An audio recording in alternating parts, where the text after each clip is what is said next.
Dah masuk.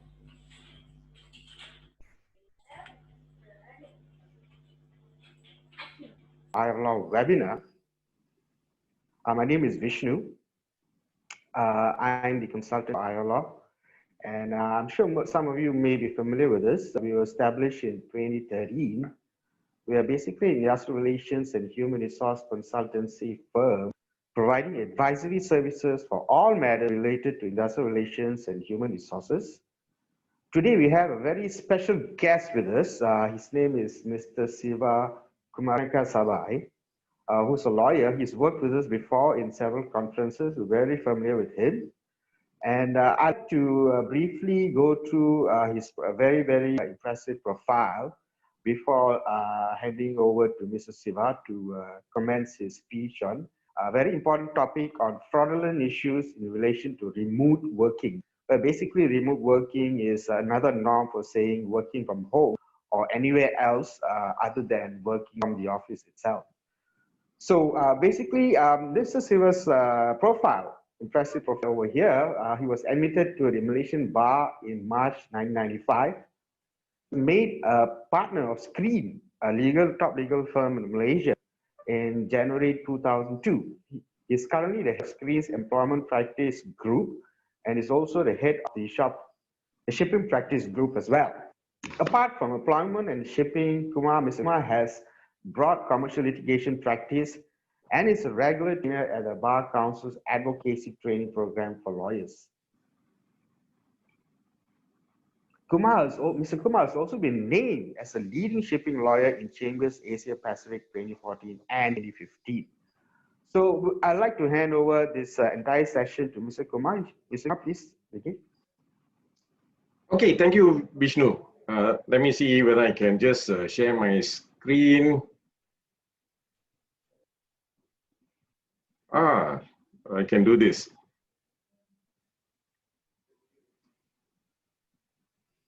Okay, Vishnu, you can all see my screen, right?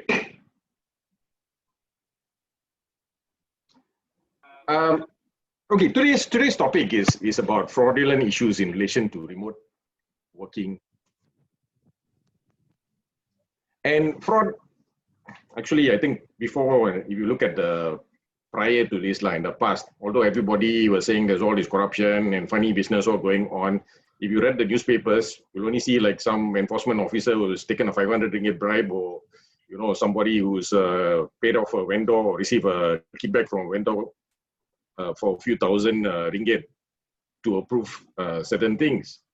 But then since from about 2 years ago, you can see from the number of cases which are being prosecuted and also from the actions taken to recover lost monies from organizations, actions taken against employees, directors, others.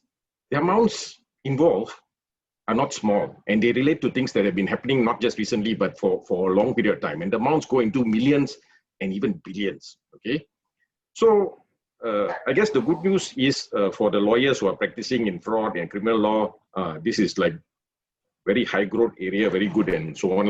So it's boom time, you'd consider it. But from society's interest perspective, really, we should all try and make all these lawyers who are practicing in fraud and criminal law unemployed, really. That would be the ideal thing in society. And now, but what it has shown though, is that really fraud is really like I would say something like it has become embedded in various parts of our practice that it needs to be addressed. And we have this additional dimension of remote working.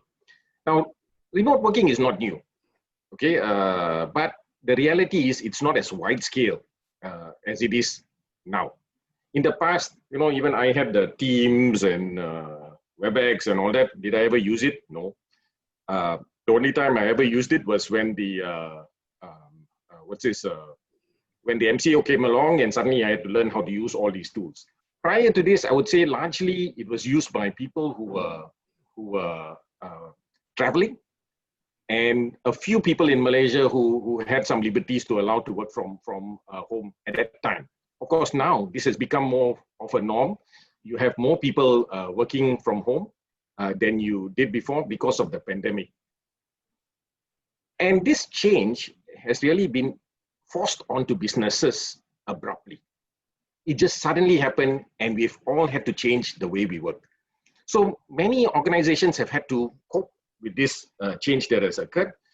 And now, at the same time, you have difficulty in terms of you have pressure in doing business because the global economy doesn't seem to be doing well. I think the only thing that seems to be doing well is some of the stock markets around the world, but generally to the people on the street, you find that the economy is shrinking. I just read that Singapore is facing its biggest downturn. Now, due to the sudden spread of the pandemic and the world taking action to stop people from leaving their home abruptly, I would say, and it was sudden, many organizations were not fully prepared for it. And over a period of time, they've taken steps to change their system, the way they work. But this takes time. And while organizations adapt and continue to adapt, those with fraudulent intentions, both internal, external, as well as external, and now with the internet, really, this fraud can occur even globally. People are thinking, there are people, those with fraudulent intentions, thinking about how to take advantages of gaps in the system due to lesser controls, lesser monitoring. And during the lockdown, I've also come across cases where one party was subject to a man-in-the-middle attack, where they intercept the communication, and this party ended up paying into a bank account overseas which belonged to the fraudster instead of the company that's supposed to receive payment. There were also instances of employees copying, deleting, transferring confidential information and data from the comforts of their home while they were given access when working remotely. Now, all these new threats bring about new challenges to the organization to prevent becoming victims of fraud. And there's a need to evaluate the different risks in this new norm and how to address it. So the presentation today, I'm just going to cover these 4 topics: types of possible fraud, monitoring, investigation, and remedies. Of course, in the whole broad scheme of things, there's a lot more things that occur. But I would say that right now, this would be the higher level risk or the new challenges in the remote workplace. I think the first thing here is in relation to data theft. Okay, I think in the past, I remember when I started practice, we were looking at putting CCTV around the office to make sure, for security purposes, people don't just take documents out. But the reality is right now, CCTVs are not going to be so effective for that purpose. People don't take boxes of documents anymore. They just need one small device, plug it in, and they are able to take data. So you have the risk, internal risk of employees stealing companies' sensitive data for whatever reason. It can involve customer lists, confidential information, trade secrets, and also they could be taking personal information. Okay, I remember some years ago I had a case where the employee went into the HR director's file to take the payroll records and find out how much the HR director and other senior management was earning. This person took advantage of his administrator rights and basically for his own purposes, and he went and shared this with other people in the organization. So things like this it can be due to curiosity. Sometimes it can be just due to some pecuniary advantage. Then externally, you have the risk of fraudsters tricking employees into allowing them access to their computers. Okay, and this is, with this malware, and you receive these emails with links, and people just accidentally click on the links, and you have then the risk of them now entering into your system and hacking and taking data from you because your employee did not allow them to do it. So, as employees are working from home, you need to start looking in terms of data theft. What are the security measures that you need to put in place? One of the things you could do is making sure that they only work using the company's laptop from secure connections. They only use the company's network with firewalls, virus scanners. You only give access to employees on a need-to-know basis to certain information within the company. I've also come across software which is able to detect who has copied what from the computer and when, so that you can keep track of what is being taken out of your server. And issuing company-owned devices and making it mandatory that it be used for work is also a good security measure to place. And while you can have a security policy in terms of your IT security, the thing about it is it's important that you train your employees, not only train, but remind them, because people keep forgetting. The next one is timesheet fraud. So people are remote working right now, and they will be recording long working hours, and while most employees are honest, you will be finding that people take advantage of the reduced oversight, right? So without anybody monitoring them, timesheet fraud becomes easy to pull off. Okay, they could be recording their 8 hours of work, but they could be there at home watching the latest Korean drama or even sleeping. And as a result, using these timesheets, they could be making overtime claims. If they said, oh, I worked 10 hours, you wouldn't know any different, right? And if you are charging clients, your clients may get overcharged, right? If you charge clients based on time. And this would be embarrassing, especially when it involves third parties, and it can ruin your reputation if it does come out later on.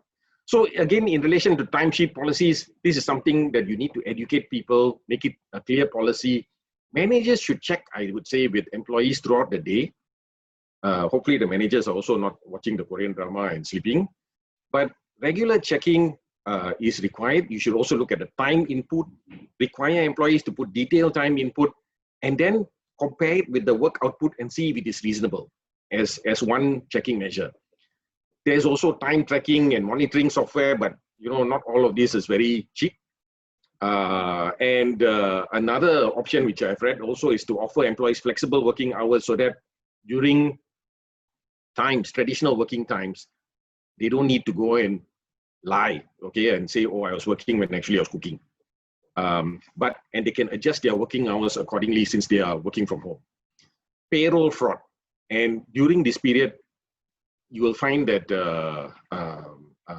the check and balance system can sometimes not work, and it becomes harder to verify. You may have different people with different tasks, which is what you normally do in a check and balance system, but somebody at home doesn't have a very good internet connection, not able to do checking from home. And as a result, it just becomes easier, faster to just centralize it with one person. It is more efficient to do that, but the risk of fraud increases. It can result in overpayments, advances, even payments to phantom employees if this is not checked and addressed. So as mitigating factors for payroll fraud, I would say you need to do frequent reconciliation of the payroll numbers, and financial tasks need to be rotated so that different people do it at different times. And sometimes you'll find when it's rotated, you will find that the next person suddenly realizes, hey, this one doesn't quite match up. Or they notice a name of an employee who was never employed in the company. All right, and of course the checks and balances need to be applied as far as possible, where the person preparing the payroll list has that list checked by the person making the payment, and that way there's less chance, because it's harder to collude. It's easier to just do it on your own. Then you got asset misappropriation fraud. Now, when I talk about assets, I'm not just talking about computers and screens, but I'm also talking about just assets involving just financial assets. And this can be done through expense account fraud, people making claims for things which they don't have any basis for. And then they may be making claims for personal purchases. And there may be also documents which are fraudulently prepared, and payments are being made on that basis. And it's so easy these days to just cut and paste a signature from one document and to even create an invoice, just taking someone's template, letterhead and creating an invoice and to make it look like it is real. So these are things which you need more monitoring on. The same with vendor fraud. You will find that people may justify in their minds that they are entitled to get kickbacks. You are told that 3 quotes has been obtained, but actually 2 out of 3 quotes are not even real, and they have been manipulated. And these are things which I understand and accept that it also happens while people are working from the office, but in remote, when you're working remotely, it's even harder to check. You don't even get to see the physical copies in some cases, okay? Bribery, kickbacks, this is something to look out for, and I'll talk a bit more about it because we have Section 17A of the MACC Act.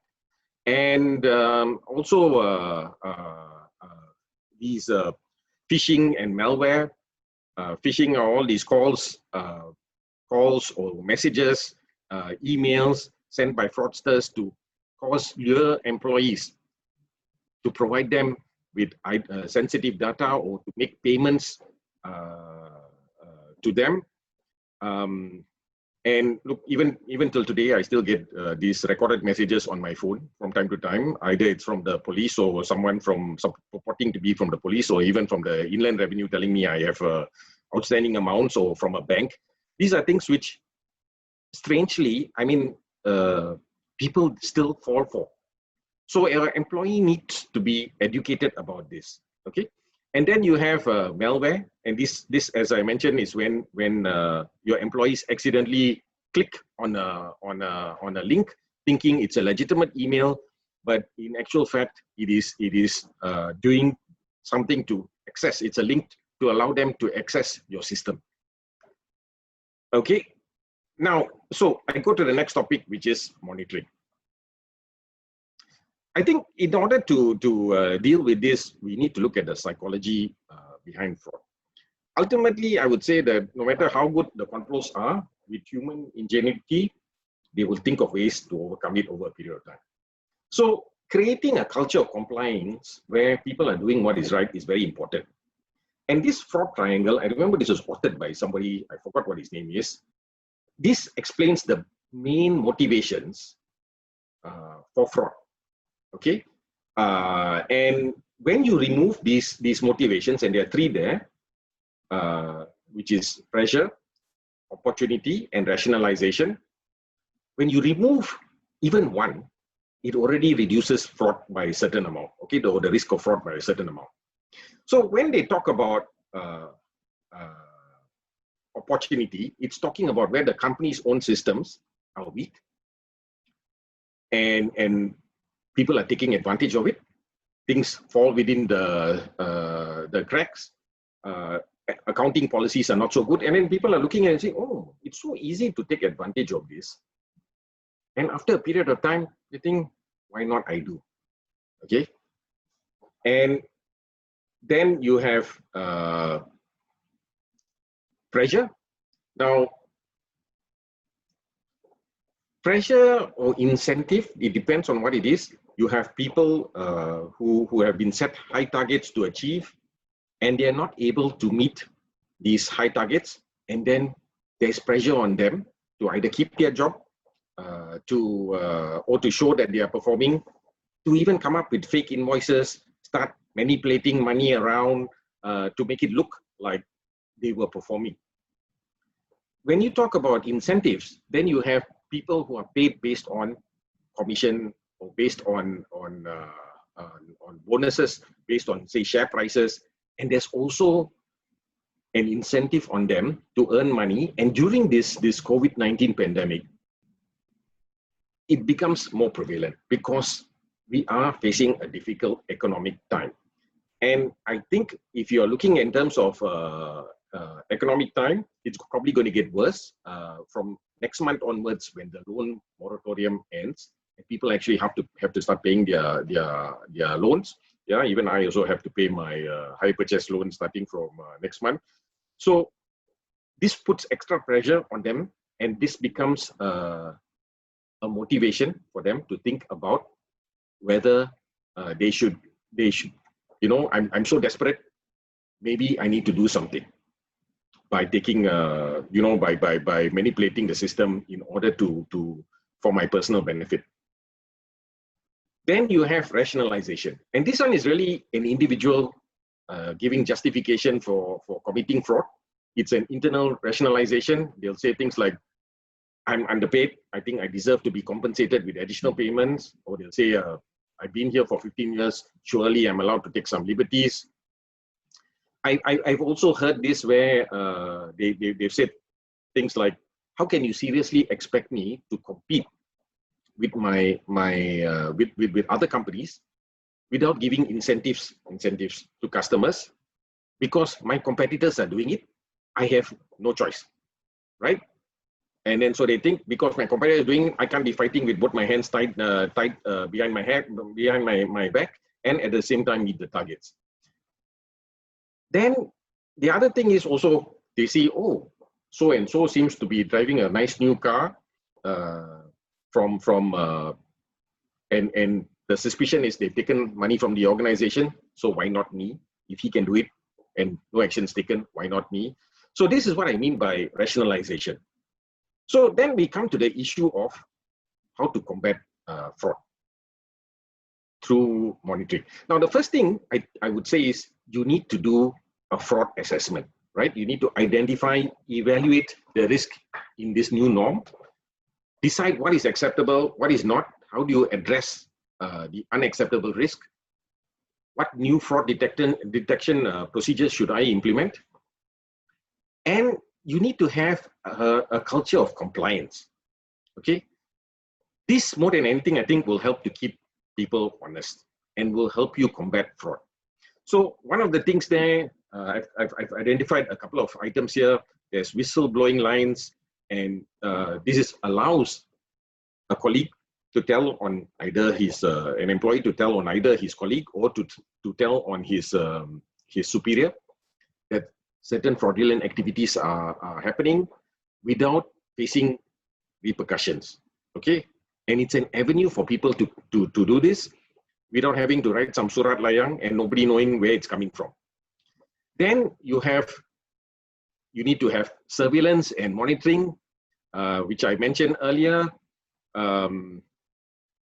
And the other point I would say during remote working that needs to be considered is how to keep employees engaged and make them feel like they're still part of this organization. Over a period of time, if you're working 3 months from home and people don't know, okay, or they kind of lost contact with their colleagues, they can feel disengaged from the organization, its values, and also to feel that I need to act in the best interest. So it is important that you maintain employee engagement even when they are working from home. This could include having daily calls in the morning where you see them face to face, and communication seems to be very important, right? And training is another part that needs to be done.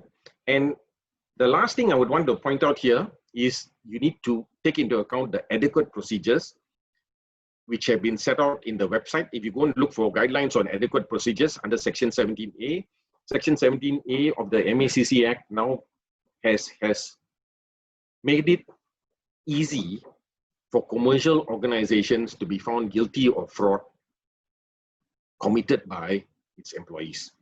Okay, and you can look at these guidelines to identify what sort of procedures you need to put in place, because having adequate procedures is one of the defenses to a criminal offense under Section 17A. Okay, so I now go to the next part, which is on investigations. Now, the purpose of investigations, quite straightforward. It's a fact-finding process to try and find out what has occurred, whether there has been wrongdoing, by whom, when. I would say a lot of it involves thinking out of the box and using common sense to deal with the situation, bearing in mind what your objectives are. Okay, and there are several benefits from conducting an internal investigation. First thing, it identifies the wrongdoer, okay, which is very very important, because like I said, when it comes to rationalization, one bad apple can spoil the lot, right? So if one person is committing fraudulent acts and getting away with it, then the rest think, maybe I should also do the same. So it is important that you check it as quickly as possible. So to identify the wrongdoer. The other thing is that it helps you formulate defenses and craft remedies. When I talk about defenses, I talk about Section 17A again, where the commercial organization, should it be charged? And then to craft remedies in terms of recovering money that has been lost as a result of the fraudulent acts. And it shows also that the company is taking these actions, these situations very seriously. Another important point is you can learn from fraudulent activities of somebody else, right? I think there was one Leonardo DiCaprio movie called Catch Me If You Can, and this guy was a fraudster. He used to forge signatures and so on. And after that, after he was caught, he joined the FBI. And then the FBI learned from him how things are done, how to catch people who are doing similar types of fraudulent activities. So not that I'm saying that you should go and engage the fraudulent employee and try and get them to help you to catch other employees. But what I'm saying is you can learn from their actions as to what you need to do to improve your controls, policies, and your procedures.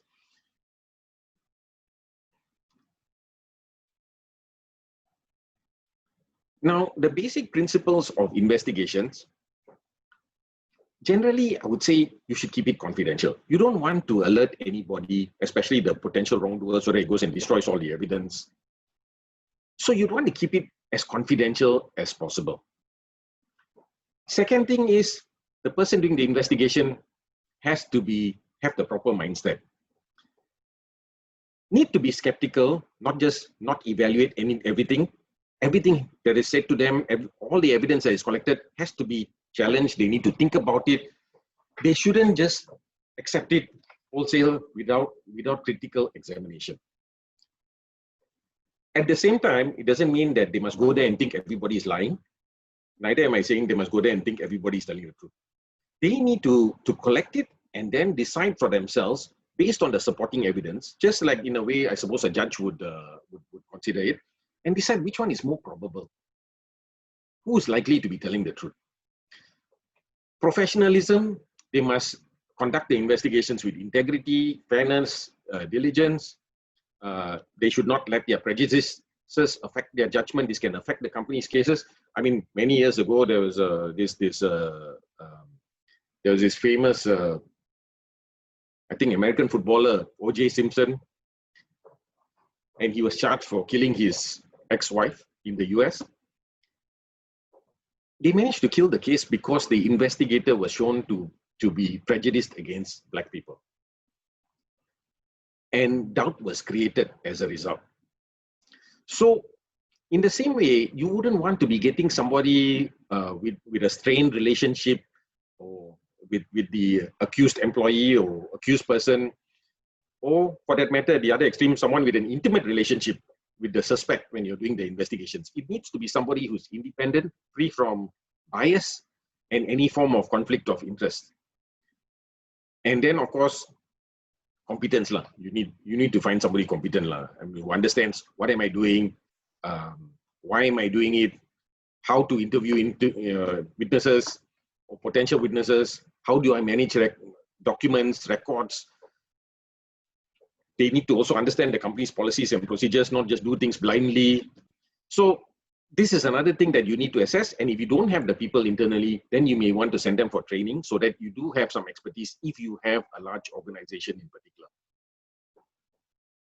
Then you have objectivity, impartiality, and preventing retaliation. When I talk about retaliation, I think this comes back to the whistleblower, where you don't just take action against the person who's come and told you the bad news. Okay?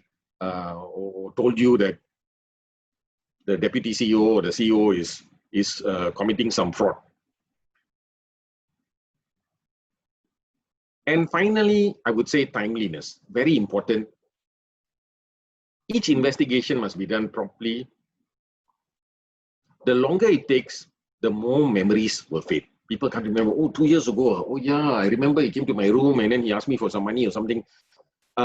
Memories fade. People can't even remember what documents they signed 2 years ago. Documents become more difficult to find. And also the other thing about timeliness is you check the corruption or the wrongdoings quickly before it becomes a cancer in the organization. So the reason why you do this is you want to take proper action as quickly as possible, corrective action as quickly as possible, and also to cut the cancer by taking action against those who are involved should it be found to have occurred.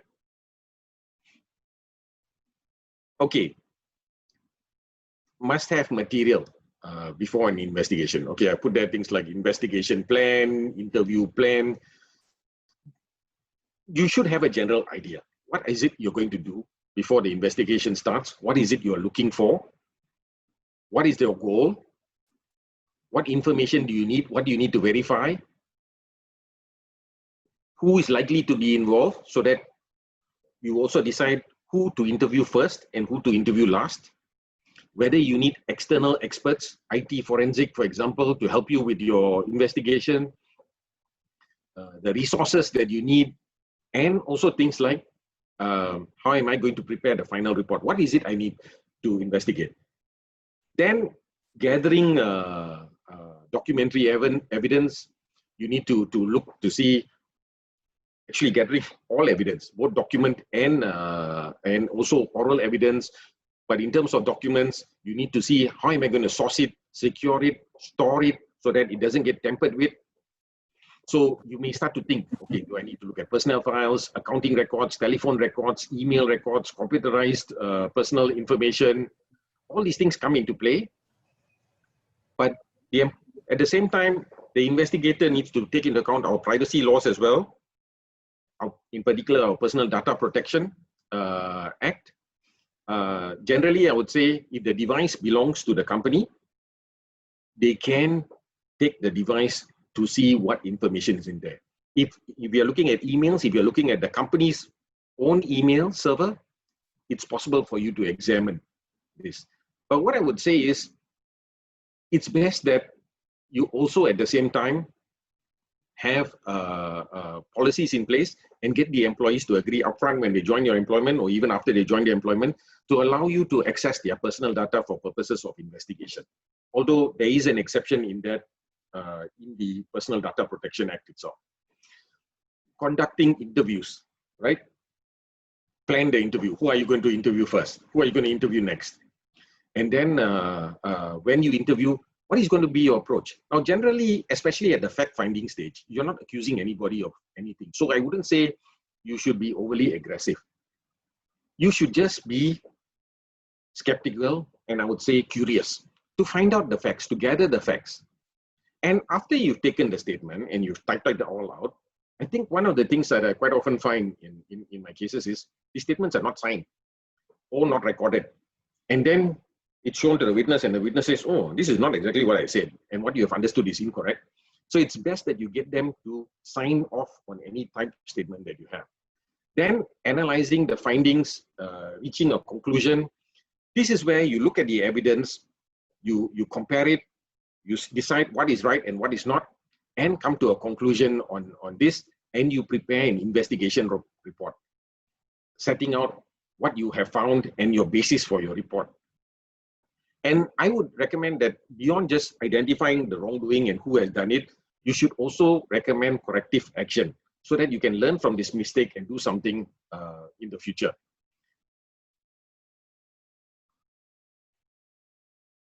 Oh, okay. Now, very quickly, I am now going to come to this issue about remedies. Now, our court system, we've got two jurisdictions. We have civil actions, which can be brought by private individuals, companies, to recover monetary losses. And you have the criminal jurisdiction.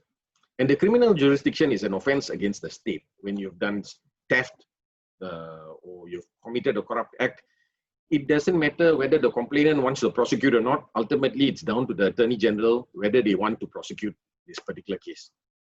So, as a company, if you have been the victim of a fraud, you need to consider both these civil remedies as well as what action you need to consider from a criminal angle as well.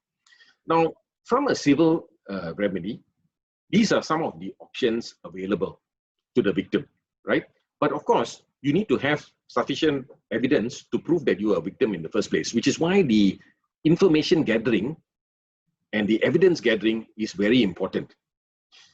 So the first thing you would look at is probably, okay, the things that you would want to consider, some of the things is, firstly, these are, if you look at items number 1 to 5, these are really before the trial starts, or even before you file the action, some potential options that you have.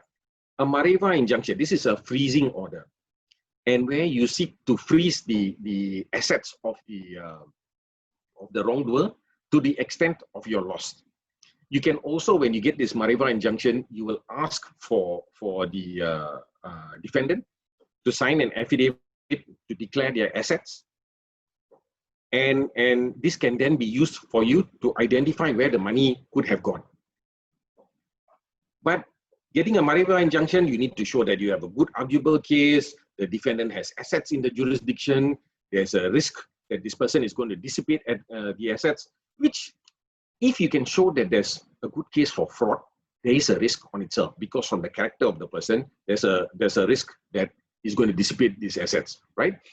And then the balance of convenience. You're talking about the justice of the case. Should I grant the injunction or not, or is it, can you recover everything from damages? So these are considerations which are taken into account when you go for a Mareva injunction. Then you have these proprietary injunctions, similar to Mareva injunctions in the sense that it's an order. This is before you even prove your case at a trial. It is injunctions against somebody, says, what is this, doing certain things. For example, if somebody has stolen confidential information from your company, taken some of the trade secrets, you'd quickly want this injunction so that they do not transfer this information or use it in any other way. And they also file an affidavit to tell you where they've stored the confidential information. These are things you would consider at the beginning when you first file the action, to quickly go and get it, and you'll start off getting this on an ex parte basis. That means without the other side being present, and then the other side gets a chance to come and contest the entering of the injunction. Then you have these Anton Pillar orders. Now this one is rather draconian. The court allows you go and get this court order without the other side's presence. It's basically a search order to allow you to go and search premises involving the defendant's premises, to go and inspect, seize, remove documents, items which contain evidence. And because it's quite draconian, it's not just a good case that they're good arguable case. They want like strong prima facie case, because you're now going to enter into somebody else's house or somebody else's office to go and get the evidence. And the potential damage to the plaintiff must be shown that to be so serious that this is warranted. And clear evidence is required in this case. Then you have these Norwich pharmacal orders. Now this is basically an application to court before you even commence an action to obtain documents from a third party. For example, if money, if a bank had received certain transfer documents to show that the money had moved from one account to another, you could make the bank a party just for them to produce the documents to prove the transfer so that you can trace where did the money go from my account to whose account to another account. Okay, so these are ways in which you can seek discovery. And in fact, in many of these other jurisdictions, for example, and things have become more sophisticated now, people are now transferring money around the world. They send it into offshore accounts, they send it into Bermuda or the BVI. Even in those jurisdictions, when I've checked with those lawyers, although there's secrecy, you can make order applications similar to these Norwich pharmacal orders, and where you can get the relevant entities, these trust companies, to produce these documents and evidence, even in those offshore entities. So you're not stuck, even if when the money is sent overseas. Okay, you do have remedies to overseas, but of course you need to go and engage a foreign lawyer as well to deal with it. Then you have these bankers' trust orders. These are basically an order against a bank or party who has received the stolen proceeds to provide information for evidence gathering. And then you got account for profits. This is where whatever profits that the fraudulent defendant has obtained from the activity is to be paid to you. Restitution, this is to put you in the place, you know, if you've lost all this money, you want all this money back. And then damages. These are the generally the main remedies that you're looking at and options that you have in dealing with these situations. As I mentioned to you, the other jurisdiction is the criminal jurisdiction. And if you look at the MACC Act, if you are aware of any corrupt act, there is an obligation on you to report to. And if you fail to make this report, you can be found to be committing an offense, right? So you need to bear that at the forefront. So once you've got like good evidence and you're at the stage where you think, okay, I think this has happened, you need to lodge a MACC report if there is evidence of corruption. Now, apart from that, apart from the MACC, depending on the type of industry you are in, for example, if you're a bank or if you're an insurance company or some other organization where you have a regulator, if you look at the policies that have been issued by the regulator, quite often they will require you to make these reports of fraud, right? So you need to be aware also as to whether or not you have any other reporting obligations. Then once you've discovered this, you should lodge the report with the appropriate authority. It can be the police, it can be the MACC, depending on the type of offense. The MACC is only looking at offenses under the MACC Act. The police are looking at penal code and various other offenses under other laws, right? So when you quote, you're looking at things of theft, breach of trust, cheating, forgery, falsification of accounts. So these are kind of offenses that you have. And then for MACC, oh, sorry, I think there's a mistake in my slide here. I have to correct this, but there's a mistake. For MACC, essentially, you're looking at corruption, where somebody has paid out money or has induced, has solicited a bribe in order to exercise their power or to do a certain thing. Then you would go to the MACC for those offenses.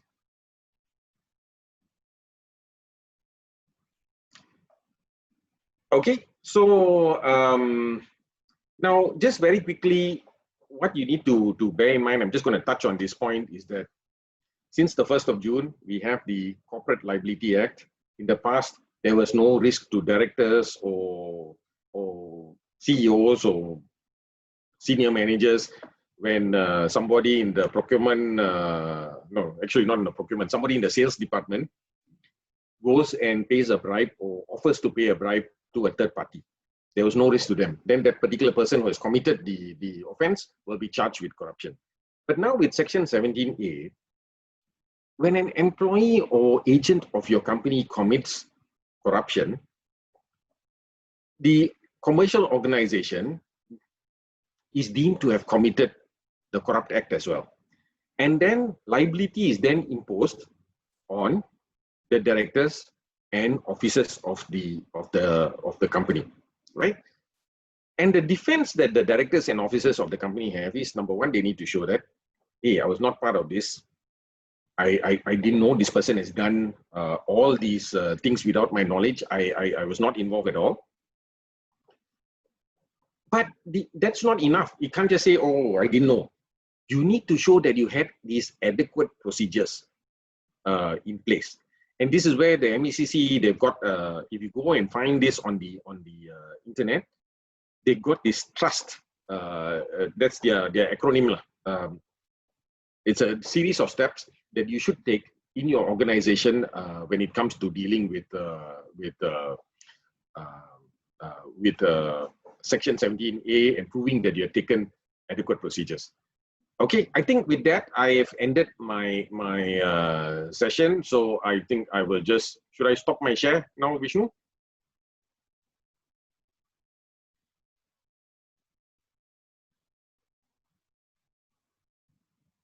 Vishnu, we can't hear you.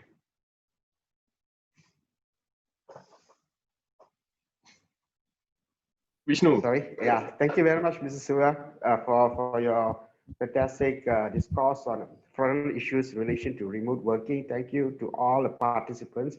It's very interesting discourse.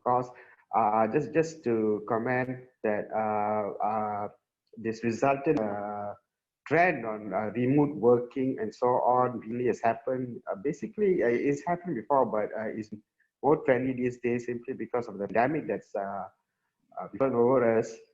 And we, in a sense, we are technologically, we kind of lucky because we've had the technology to deal with it.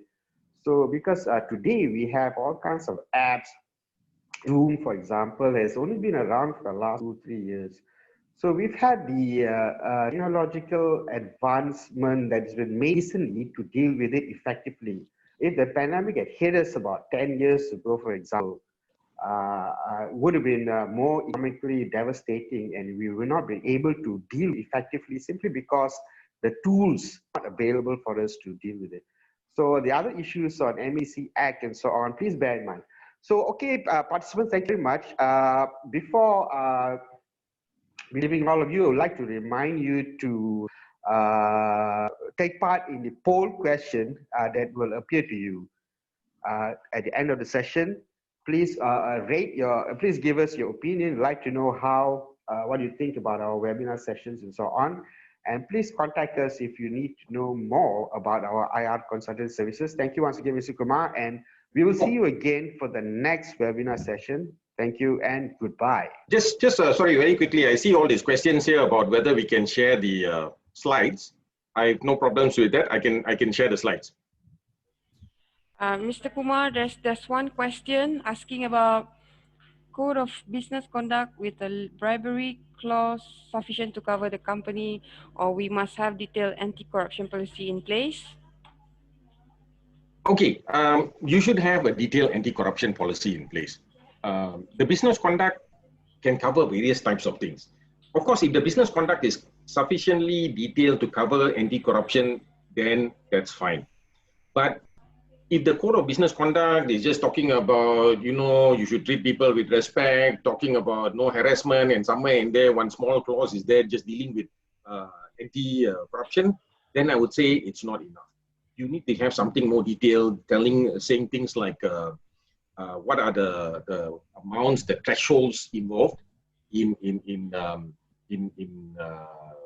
for example, in terms of gifts, what you can and cannot do when you do business, when you try and do sales. It needs to be something detailed. So if you don't already have it in the code of business conduct, yes, you should have a separate anti-corruption policy. And not only have an anti-corruption policy, you need to have training. There are a lot of policies around in all companies, but people never read it. So this is another thing to address. Mr. Kumar, there's another question. Is it acceptable by the industrial court that the company sends show cause letter, reprimand letters, or even notice of domestic inquiry and termination letter through staff personal email? Okay. If the staff is not contactable, right? Or the staff is not coming to the office, then you should do it. But I would say that, okay, except that maybe now, maybe this COVID time, and I know companies which have done retrenchment doing things remotely.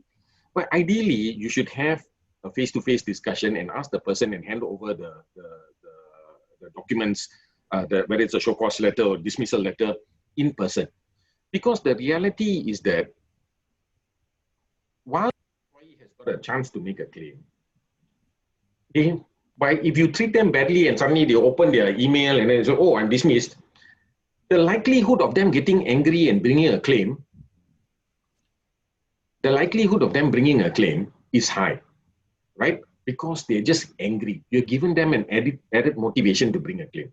So I would always say, look, deal with this professionally. Of course, if it's during the MCO period, or if there's some problem or something, or the employee is not answering their phone, or not responding to messages, then you have no choice. You send it by email, but that should be like a last resort, not a first resort.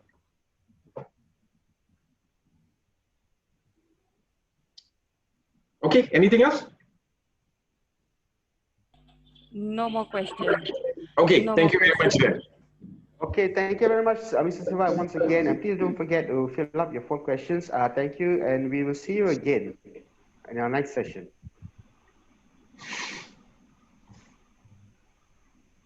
Thank you.